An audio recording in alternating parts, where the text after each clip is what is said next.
Speaker पद चुनाव पर मचा घमासान। टीडीपी पर अब इंडिया ने खेला बड़ा दांव। चंद्रबाबू नायडू के तेवरों ने बीजेपी को उड़ा दी है नींद। आजादी के बाद टूट सकती है बड़ी परंपरा। इंडिया का बड़ा प्लान आया सामने। लोकसभा स्पीकर के चुनाव में अब 24 घंटे का ही समय बचा है, लेकिन अभी तक एक नाम भी तय नहीं हो पाया है।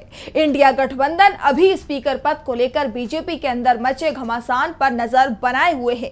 बीजेपी अपना स्पीकर बनाने में पूरी ताकत लगाए हुए है, तो दूसरी तरफ एनडीए में इसे लेकर सहमति नहीं बन पा रही है। अभी तक टीडीपी की तरफ से बीजेपी के स्पीकर को मंजूरी नहीं दी गई है।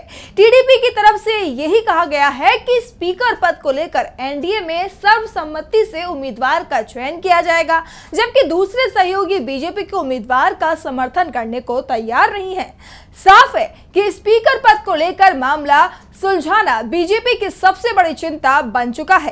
कांग्रेस सांसद राहुल गांधी ने एनडीए में स्पीकर पद को लेकर मचे घमासान को लेकर तंज कसते हुए कहा था कि मोदी की बस एक ही चिंता है, किसी तरह से उनका स्पीकर बन जाए। लेकिन जिस तरह से एनडीए के अंदर इस पद को लेकर पेच फंस गया है, उससे मामला उलझता दिखाई दे रहा है। दरअसल टीडीपी को बीजेपी की तरफ से अब डिप्टी स्पीकर पद का ऑफर दिया जा रहा है, तो इंडिया गठबंधन ने चेतावनी दे दी है कि अगर डिप्टी स्पीकर का पद कांग्रेस के खाते में नहीं गया तो इस बार संसद की परंपरा टूटेगी, और एक नहीं बल्कि दो परंपराएं टूटेंगी। दरअसल डिप्टी स्पीकर पोस्ट विपक्षी दल को दिए जाने की परंपरा है, और बीजेपी डिप्टी स्पीकर का पद अगर टीडीपी को देती है तो फिर ये परंपरा टूट जाएगी, क्योंकि टीडीपी बीजेपी के साथ सत्ता में है। और इसे लेकर इंडिया ने भी साफ कर दिया है कि अगर कांग्रेस का डिप्टी स्पीकर नहीं बना तो इंडिया भी स्पीकर पद पर अपना उम्मीदवार उतारेगा। और ऐसा होता है तो आजाद भारत के इतिहास में पहली बार होगा कि स्पीकर के चुनाव के लिए मतदान कराया जाएगा। नहीं तो अभी तक स्पीकर का चुनाव सर्वसम्मति से ही कराया जाता रहा है। यहां तक कि जब विपक्ष का स्पीकर चुना गया था तब भी चुनाव सर्वसम्मति से ही हुआ था। फिलहाल तो पेच डिप्टी स्पीकर को लेकर नहीं बल्कि स्पीकर को लेकर फंसा हुआ है। इंडिया तो इसे लेकर अपनी रणनीति साफ कर चुका है।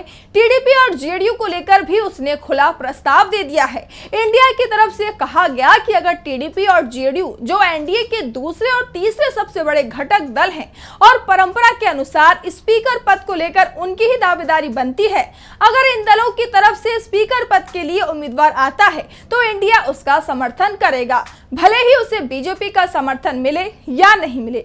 साफ है इंडिया की रणनीति में बीजेपी बुरी तरह से फंस गई है, क्योंकि बिना टीडीपी और जेडीयू के समर्थन के बीजेपी के लिए अपना स्पीकर बनवाना तो दूर, सरकार बचाना ही मुश्किल है। क्योंकि बीजेपी के पास सिर्फ 240 सांसद हैं, जबकि उसके सहयोगी दलों के पास 53 सांसद हैं, और इसमें से भी टीडीपी के 16 और जेडीयू के 12 सांसद हैं।